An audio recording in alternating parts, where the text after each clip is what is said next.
Greetings and blessings, YouTube. This is John the Jansenist, and this evening I'm going to be doing a quick talk about the issue of covenants and as they pertain to the Bible.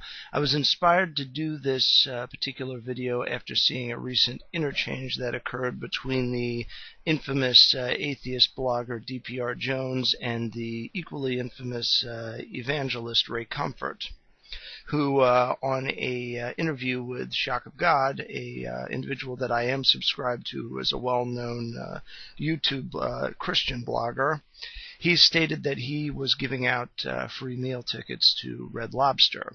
This immediately possessed D.P.R. Jones to put up a video accusing Ray Comfort of being disingenuous, and he specifically cites Deuteronomy chapter 14 verses 9 through 10. And this particular pair of verses has to do specifically with certain prohibitions within the kosher diet that is presented in the Old Testament, particularly in the book of Deuteronomy. This is the old law of the Israelites. Now, the thing that is implicit in this video that I think that everyone is missing is the issue of the consistency of the Bible. There are many commenters in D.P.R. Jones' video who have rightly pointed out that there is a new covenant that all of mankind is under, but more particularly the elect.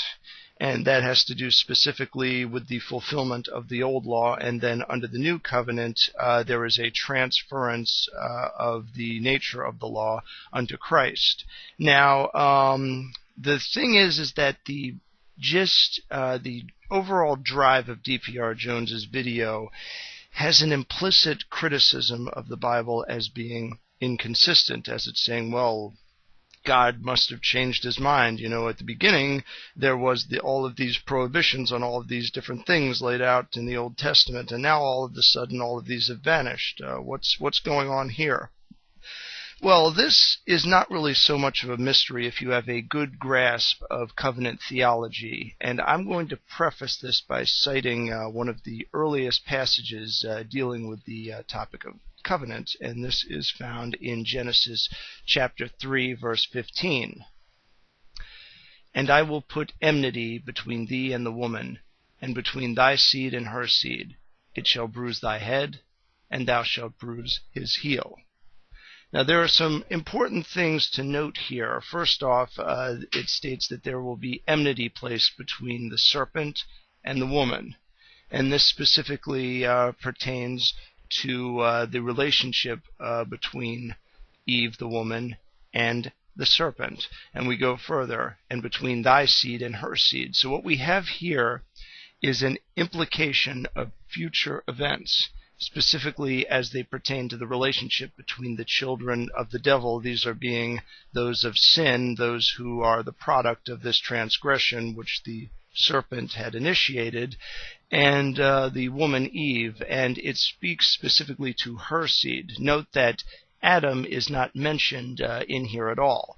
The general language of the Bible points towards the concept of the seed being inherent in the man. It is the man who plants the seed into the woman, and thus we have conception, and from that new generations.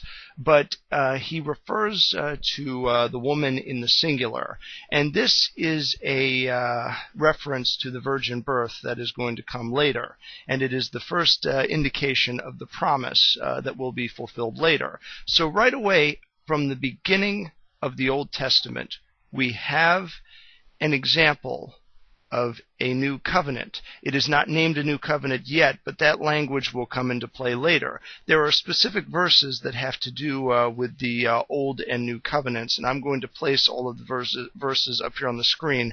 I don't think I'll have enough time to reference all of them, but I think I can reference a few of them. I'm going to specifically focus on Jeremiah chapter 31, verses 31 through 32. Okay, just looking these up here real quick. All right.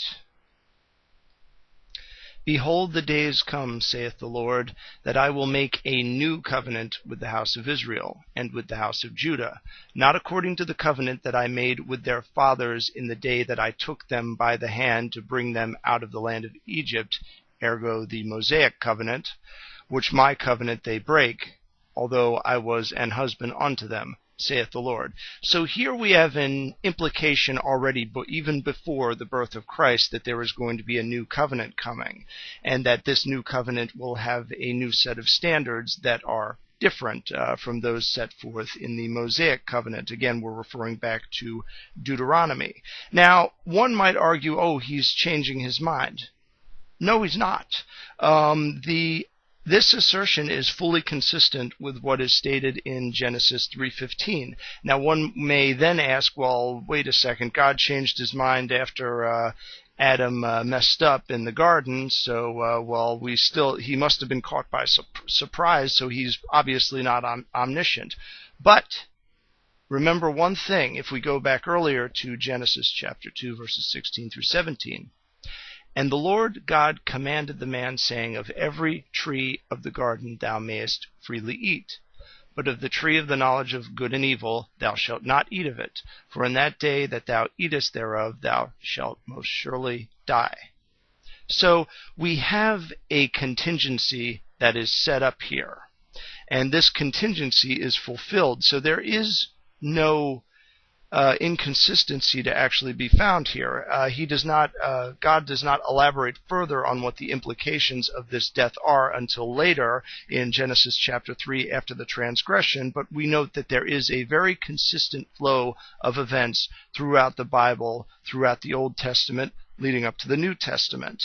And particularly if we go to a handful of verses in the Gospels themselves, particularly dealing with the nature of Christ's atonement, his fasting in the wilderness for 40 days, that is actually Christ fulfilling the covenant of works which was first set up for Adam. Adam had a very simple positive command upon him. He was not to eat of the tree of good and evil. For Christ, the specific task that's afforded to him is the keeping of the entire law, which is found in the books of Deuteronomy, Leviticus, and so forth. Essentially, it was charged to Christ to lead a sinless life, and that is precisely what he did.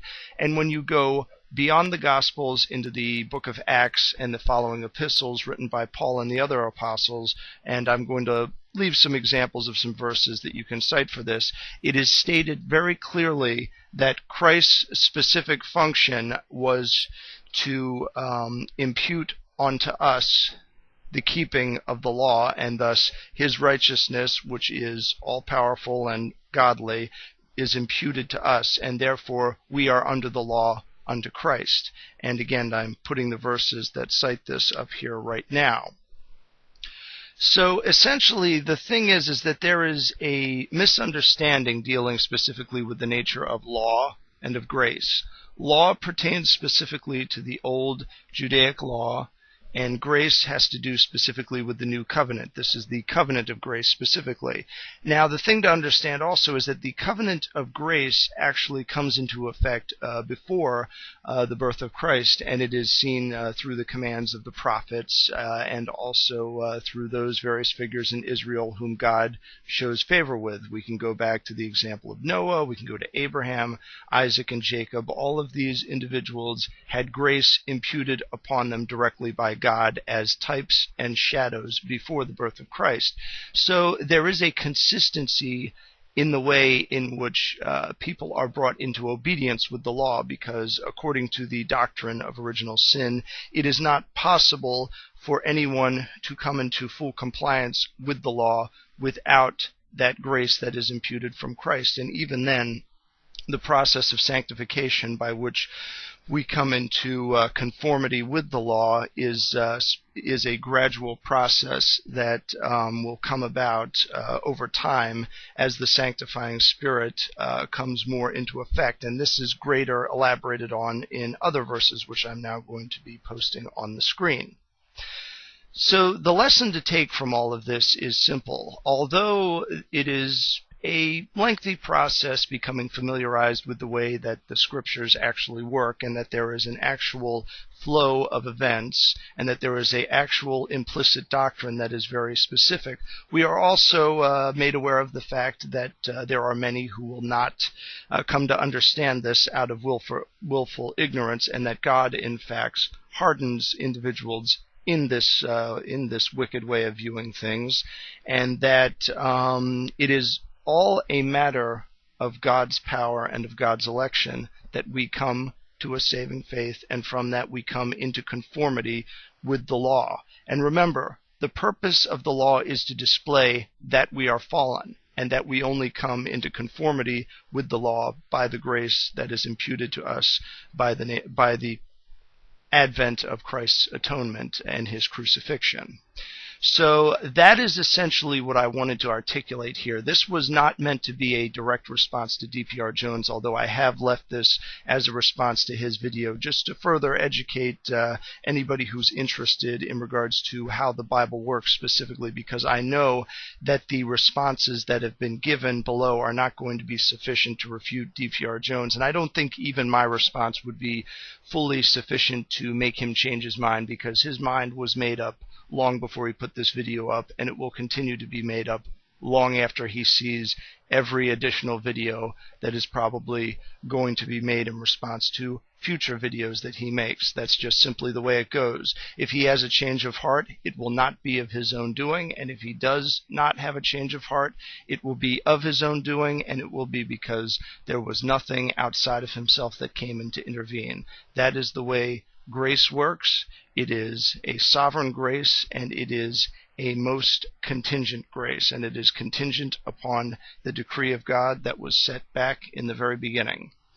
So until next time, in nomine Patris et Filii et Spiritus Sancti, God be with you.